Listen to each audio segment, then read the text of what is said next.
Blockchain is exciting. Technologically, it is a very exciting space.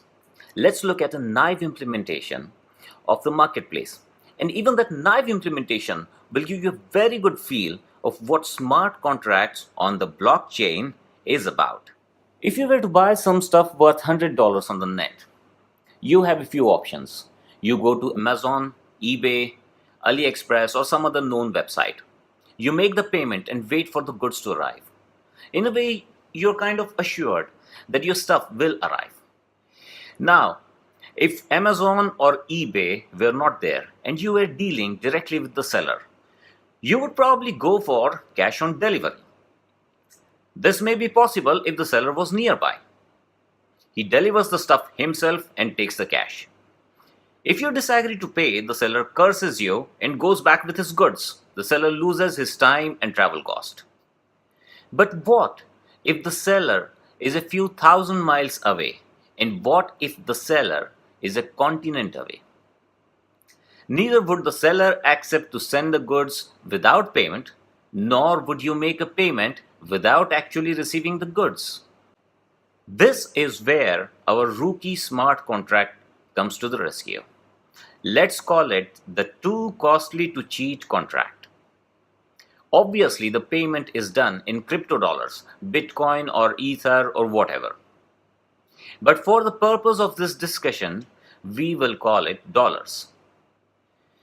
Whenever the seller and you intend to make a deal worth $100, which you could have agreed over email or phone or WhatsApp, the seller deposits $200 into the too costly to cheat contract account. Yes, $200. Bear with me. By the end, you would get why 200 and not 100. Once the seller has put in $200, the deal is initiated. Now you put in $200 as well. The deal is now established. In this state of the deal, only you can withdraw $100. However, as soon as you do that, the rest, that is $300, would get transferred to the seller automatically. There is no other operation possible in this state. So, as soon as you receive your goods, simply withdraw $100. Now, because the seller had put in $200 initially, he is happy to receive $300 and call it a completed deal. The seller would never want to cheat by not sending the goods because he would lose twice the worth of the goods. Also, the buyer would never want to cheat because he has already paid twice the worth and has to receive back the $100.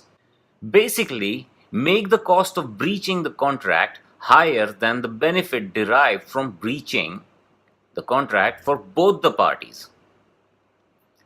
Now, this is a naive implementation because this is applicable only in a completely trustless environment. Also, in case of huge number of in-transit goods, the seller locks up huge working capital. There are many real-life business contracts like extending credit to retailers by shipping goods in advance, etc. These would need a much more elaborate way of tracking credibility, history, and relationships, etc. Blockchain applications of this kind and many more are expected in the near future. Check out my website techtake.info for detailed articles on blockchain and other technologies.